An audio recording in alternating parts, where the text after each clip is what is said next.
O programa a seguir tem classificação indicativa livre.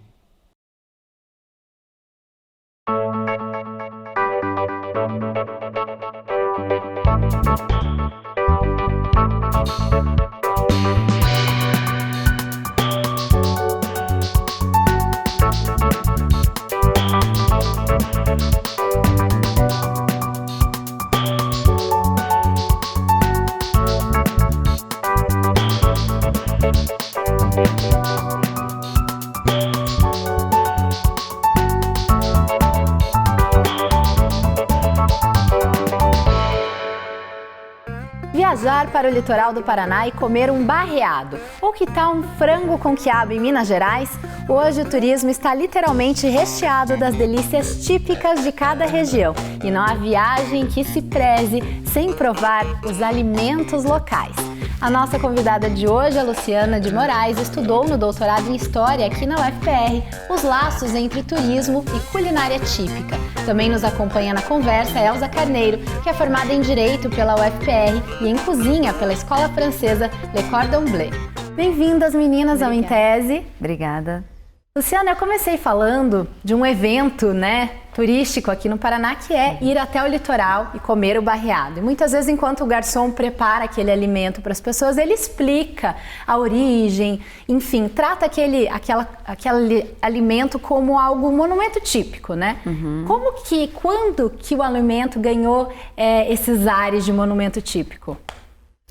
Bom, quando eu busquei entender um pouco dos significados em torno da comida, eu descobri que a comida, enquanto objeto de estudos para a história, para a antropologia, tem história, né? Então, se a comida servia simplesmente para comer ou para entender outros fenômenos da vida social até um determinado momento, de repente a gente começou a buscar entender os significados em torno dela. E esse processo de monumentalização da comida nos ajuda a entender esses significados e nos ajuda a contar as histórias dos lugares e dos povos, né? Nas minhas pesquisas que relacionam comida, tipicidade, regionalismos e turismo, eu encontro nas fontes uma indicação de que a partir de meados dos anos 60, início da década de 70, a gente tem um processo de volta à atenção para os aspectos regionais das culturas no Brasil. Estou falando no caso específico do Brasil, a gente tem um movimento mundial também, mas estou falando daqui, porque é meu objeto de estudo. Então a gente tem na década de 70, início ali, a gente tem esse retorno da atenção para os aspectos regionais das culturas e a comida entra como um símbolo, porque ela é uma das maneiras de dar concretude, de materializar essas culturas. E aí a comida começa a dar passos em direção a essa monumentalização. Mas na minha tese eu discuto que são passos aos poucos, né? Ali na década de 60, comida fala sobre a gente. E aí depois essa configuração vai mudando um pouquinho. E Elza, você é formada em Direito, de repente você decide estudar cozinha na França. Como que você construiu as pontes entre essas duas realidades tão diferentes, ou será que elas são tão diferentes mesmo? Bom, eu sempre fui apaixonada por cozinha e quando eu estudava Direito, eu sempre fui muito inclinada ao direito penal. E chegou um momento em que eu trabalhava com isso e eu decidi que eu queria cozinhar. E especialmente no meio ali jurídico, todo mundo me falava, mas nossa, como que pode? Isso é tão operacional, como que você vai conseguir cozinhar? E na verdade é justamente a gente se encontrar nessa identidade. E isso tem tudo a ver com direito, de se encontrar no seu âmbito cultural, você se localizar no seu tempo, no que você é. E tudo isso se juntou com trabalhar com a Lei Rouanet, que é a Lei Federal de Incentivo à Cultura. E quando eu fui para a França, foi muito legal observar a parte de patrimônio mesmo, de como eles construíram as identidades, se apropriaram historicamente de determinadas situações e de objetos para se construir enquanto nação, se conversar enquanto nação e se colocar enquanto nação. Então, todo mundo, se a gente fala de alguns tipos de vinho, por exemplo, sabe, esse é um vinho francês, é um Bordeaux, mas isso é uma construção histórica. Isso também é uma construção jurídica. Então, transformar aquilo num bem cultural é uma coisa que o brasileiro ainda com comida tem muita dificuldade. A gente não sabe bem quais são esses bens culturais comuns. E ao mesmo tempo, existe um historiador, Benedict Anderson, que ele cunhou, forjou um conceito que é o de comunidades imaginadas. E ele coloca que as pessoas se reconhecem como membro de uma nação muito mais por aquilo que elas compartilham, por aquilo que elas acreditam ter em comum, do que pelas fronteiras. Sim. E a comida, ela se coloca, nesse exemplo que a Elza deu da França, nessa construção de uma identidade de coisas em comum, coisas compartilhadas, para que a gente se reconheça e para que o outro nos reconheça, Porque a gente só existe como específico a partir do momento que existe o outro. Porque se fôssemos todos nós, se não existisse o outro, não haveria diferença, não haveria necessidade de se afirmar, de se colocar com uma identidade específica. Agora, vocês duas compartilharam um projeto no Hospital Pequeno Príncipe que tinha relação com comida. Que projeto foi esse? É o Comida de Afeto, que na verdade partiu originalmente de uma ideia da Luciana, que conversou comigo. Nós nos encontramos no Hospital Pequeno Príncipe. Quando eu voltei da França, eu fui conhecer a cozinha do Pequeno Príncipe e acabei pensando nessas questões sanitárias que eram justamente relacionadas a algumas práticas que deveriam agradar crianças em situação de vulnerabilidade, que não podiam mais existir dentro de uma cozinha profissional, porque de alguma forma infringiam regras sanitárias. Então eu pensei, gente, isso como que a gente consegue contornar de alguma maneira isso? E foi mais ou menos nesse momento que a Luciana estava escrevendo um outro livro, também relacionado ao hospital, que é o Pratos do Brasil, Uhum. E esse projeto que vocês estiveram juntas acabou originando um outro livro, Que Sim. livro que é esse? O livro se chama Comida de Afeto, Lembranças Embaladas para a Viagem. Porque a ideia... Quando eu saí da tese, eu venho de uma trajetória em que, na minha monografia, eu escrevi sobre culinária regional. Na minha dissertação, eu escrevi sobre livros de culinária e restaurantes de comida típica regional. E na minha tese, eu fui estudar isso também. E eu saí desses 3 trabalhos com a sensação de que é fantástico conhecer essas construções de identidade, a relação que a comida tem com isso, mas que à medida que esses discursos identitários que usam a comida se constroem, a gente se afasta um pouco daquilo que faz com que a gente sinta um cheirinho e feche o olho, Que tenha vontade de comer alguma coisa quando a gente está longe de casa. Que comidas são essas? Como que elas existem? Quem procura por elas? E aí eu precisava buscar as histórias. E foi o que me deu vontade de fazer. Foi justamente quando eu encontrei a Elza. Porque a ideia é que qualquer um tem uma história para contar com relação à comida. E chegar no Hospital Pequeno Príncipe, de onde eu já vinha de um trabalho anterior, que eu pude conhecer a instituição, e saber que ali vem gente do Brasil inteiro, porque eles atendem SUS, um grande volume do atendimento é SUS, e eles são especializados em alta e média complexidade, então vem gente do Brasil inteiro.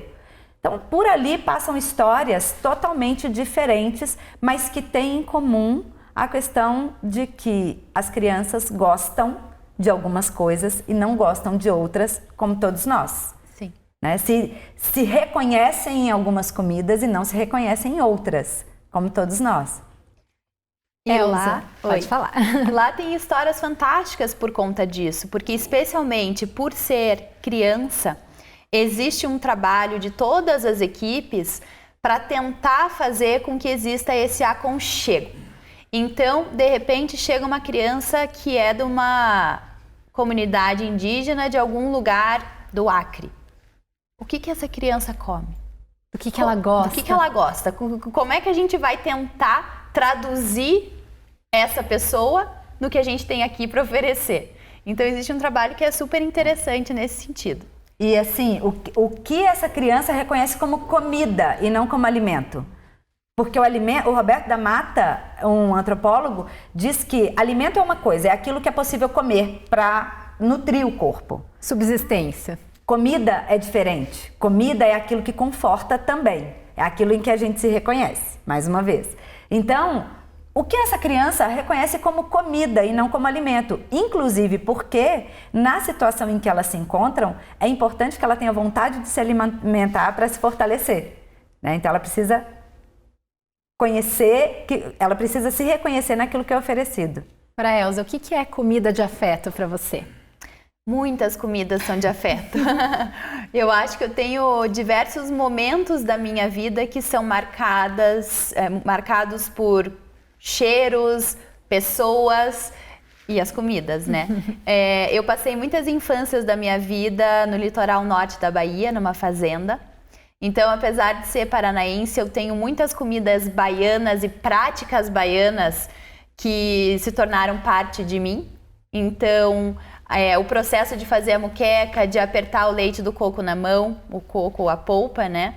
Então, eu tenho esse lado e, ao mesmo tempo, tenho a família materna, que o vô é italiano, e daí de fazer a massa, de preparar, da cor da máquina que enrolava a massa. Então, isso vem muito vivo, isso nos localiza, né?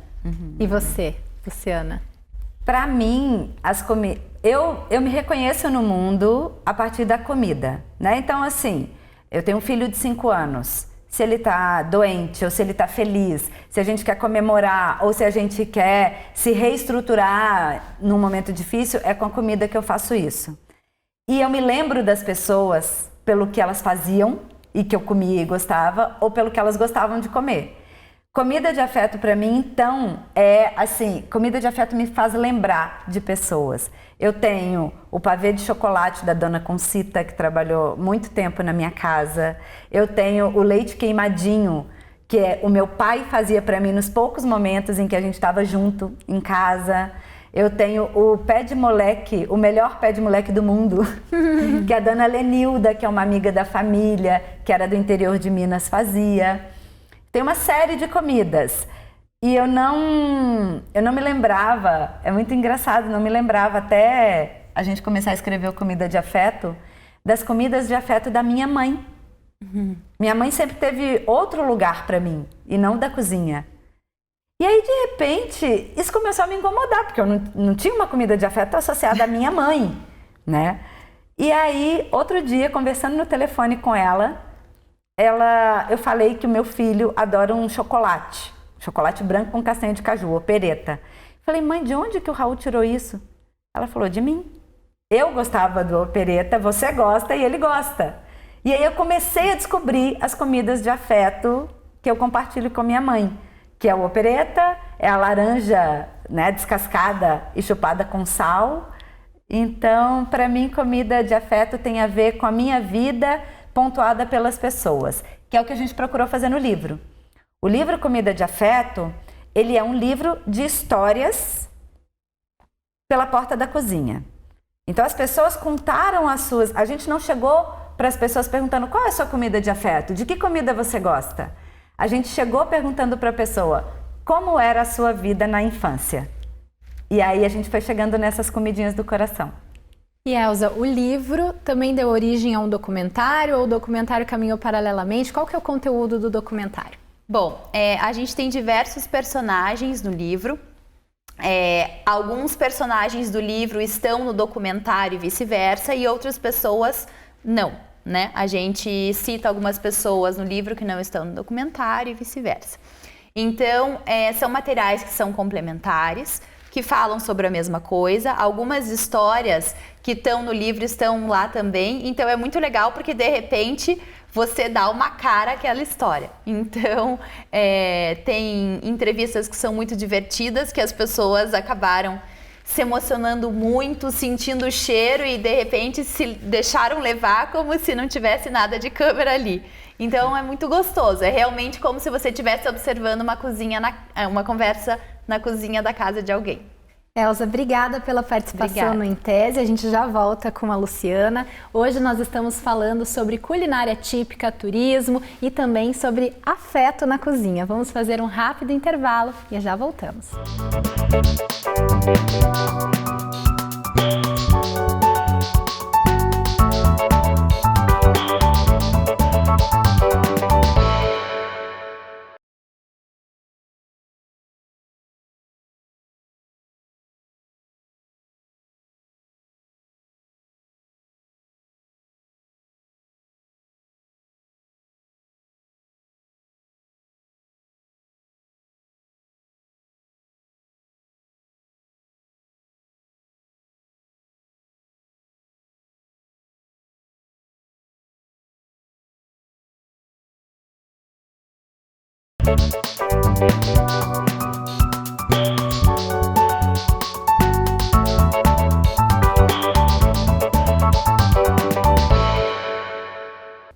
Os sabores têm o poder de nos transportar para lugares e para momentos específicos. Foi pensando nisso que a culinária regional se tornou um atrativo turístico para muitos locais. É sobre a tese em História da Alimentação da Luciana de Moraes que falamos hoje. Luciana, na sua tese você apresenta a comida, o artesanato, o sotaque, como elementos que ligam o homem contemporâneo aos seus antepassados. E ao mesmo tempo, a partir do momento que isso se torna um atrativo turístico, se torna também um produto a ser vendido, seja por programas de TV, por livros ou mesmo nesses locais. Como que se estabelece essa relação da comida, que é tanto essa diferenciação, quanto é também um produto cultural a ser consumido? Eu acho que essas coisas dialogam porque uma precisa da outra, né? O sotaque, o artesanato, assim como a culinária, são formas de dar materialidade à cultura, né? São coisas que significam outras coisas, né? Um feijão tropeiro, que é um dos pratos típicos mineiros, por exemplo. Quando você oferece ou quando você come um feijão tropeiro, você está comendo um pedaço da história de Minas que diz respeito ao movimento do tropeirismo. Então a história de Minas, ela foi construída, a imagem da história de Minas, a construção mítica da história de Minas, ela é fundamentada em no momento da mineração, né? Você tem Ouro Preto, a capital de Minas Gerais, o ciclo do ouro. Aí você tem a queda desse ciclo, seguida pelo ciclo da ruralização de Minas. Existem alguns historiadores que determinam isso, né? Francisco Iglesias é um historiador que faz isso. E aí você tem referências culinárias a esses momentos dessa história mitificada. Então o feijão tropeiro, ele está associado ao ciclo do ouro na medida em que, para o abastecimento das cidades que viviam da mineração, era necessário que os tropeiros chegassem até lá. Depois você tem o frango com quiabo, que diz respeito totalmente ao ciclo posterior, que é da ruralização, em que as pessoas criavam as galinhas e cultivavam as hortaliças. Então as comidas, elas dão materialidade, o sotaque também, né? O norte de Minas, que está mais próximo da Bahia, tem um sotaque que puxa também, carrega no né? no O, e aí você tem um sotaque que materializa aquele lugar. Né? Significa outra coisa, significa ser de lá.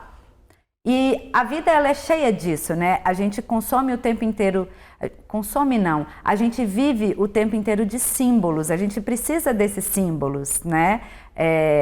Os rituais são esses símbolos demarcados a cada momento. Fazer aniversário significa cumprir mais uma etapa, né? Comemorar esse aniversário com comida compartilhada significa renovar o laço entre aquelas pessoas que estão ali naquele momento com você.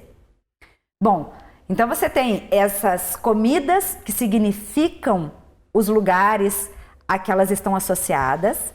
E é claro que, um parênteses aqui, esses lugares a que essas comidas estão associadas são lugares míticos também, lugares construídos. É uma história que apaga a complexidade da formação daquele lugar. Mas, ok, é algo que é reconhecido como pertencente a um lugar, a um grupo. Você tem isso, e isso só pode ser reconhecido por outros, por quem é de fora, porque se transforma em produto turístico. Porque, assim, quando eu estava escrevendo a minha tese, Aline, conversei com o editor de gastronomia do Guia Quatro Rodas, que foi minha fonte principal. E ele me disse que alguns pratos de determinados lugares não constavam no guia, porque o guia, para referenciar um prato, precisava indicar onde se pode consumir o prato. Então, na medida em que ele pode ser consumido pelo turista, é que ele ganha maior visibilidade. Então, as coisas se encontram, sabe? O significado com o consumo andam juntos. E no seu trabalho você decidiu estudar as culinárias típicas de dois estados, né? Sim. O Paraná e Minas Gerais. Você falou um pouco sobre Minas Gerais, eu queria que você me contasse o porquê desses estados e também o que você encontrou de encontros e de desencontros nas comidas desses estados. Tá. Eu sou mineira. E aí, em 2003, eu vim para Curitiba. Bom, mineira, nascida, criada em Minas e sempre estudei a culinária típica mineira. Quando eu cheguei no Paraná, eu me deparei com uma situação completamente diferente. Para Minas, a gente tem a referência a uma cozinha típica mineira.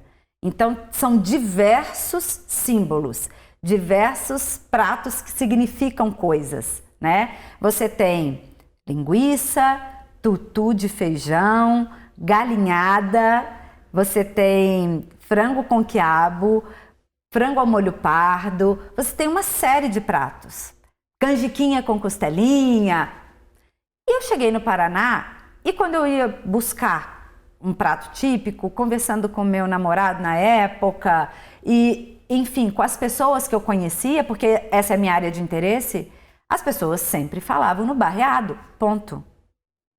E aí eu fui atrás de saber o que era o barreado, a que história ele estava associado, e aí eu descubro que o barreado é um prato típico do litoral paranaense, né?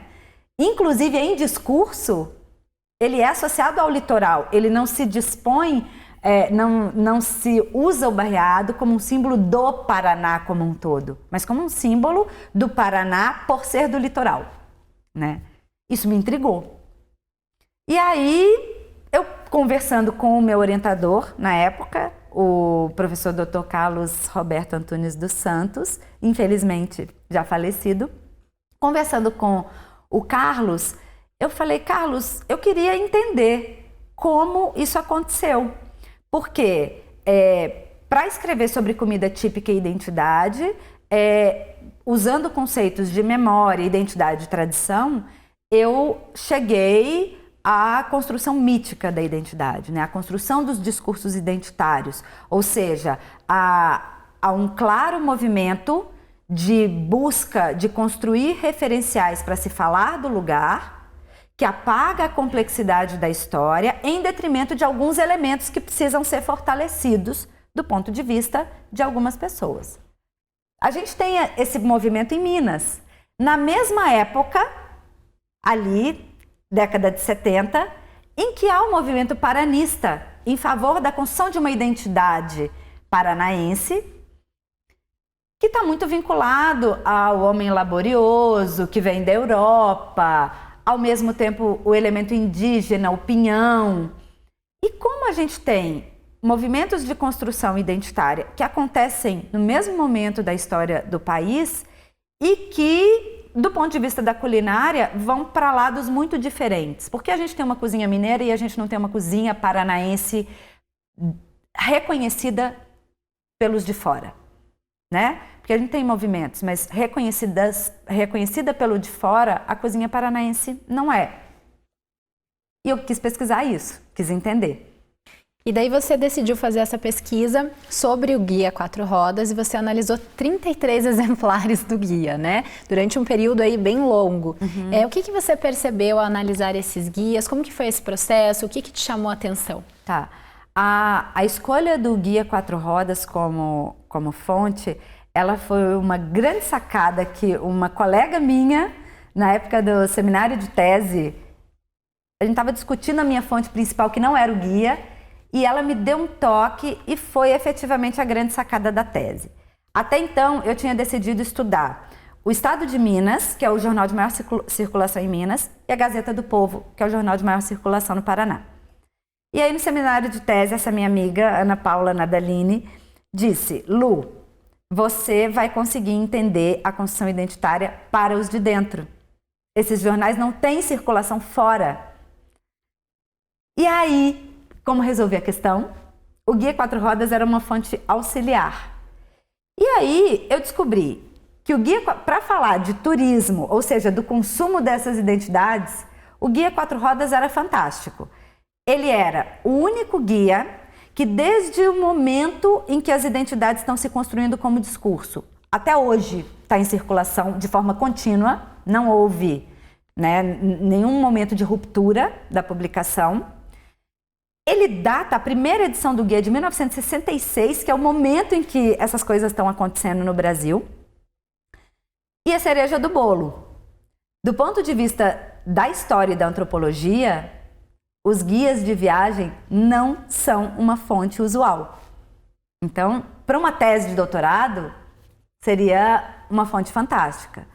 E foi atrás dele que eu fui. Os guias de viagem, eles têm uma característica que está no próprio nome, que é guiar o turista, né? Indicar caminhos, indicar coisas legais para se ver, para se consumir. E aí, o Guia Quatro Rodas, para mim, foi esse elemento fundamental para que eu conseguisse efetivamente discutir. E ele se mostrou extremamente rico. Eu consigo discutir a culinária regional de Minas e do Paraná e identificar as diferenças com que elas aparecem, observando como as comidas são mencionadas na descrição de cada estado pelo guia ao longo dos anos. Observando a iconografia do guia, observando restaurantes tidos como típicos para cada região. Enfim, uma série de elementos que esse guia me deu e que me permitiu construir a tese inteira, usando então como fonte auxiliar o Estado de Minas e a Gazeta do Povo e me permitindo efetivamente falar sobre como a imagem de cada um desses estados vai para fora, né?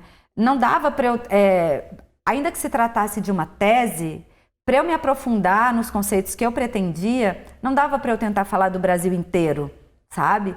Então, a escolha desses dois estados com uma trajetória tão diferente foi fundamental, né? E eu ser mineira e morar em Curitiba há tanto tempo, eu moro desde 2003 aqui, me permitiu então ter um trânsito por essas duas construções identitárias. Luciana, obrigada pela participação em tese de hoje. Muito obrigada. Obrigada a você pelo convite. Desculpa se eu me estendi. Imagina, foi um prazer. A tese da Luciana, Cada Comida no Seu Tacho, Ascensão das Culinárias Típicas Regionais como Produto Turístico, está disponível no banco de teses da UFPR. O livro Comida de Afeto está à venda na loja de produtos sociais do Hospital Pequeno Príncipe, que fica na Rua Desembargador Mota, 1070. Muito obrigada pela audiência e até a semana que vem. Tchau!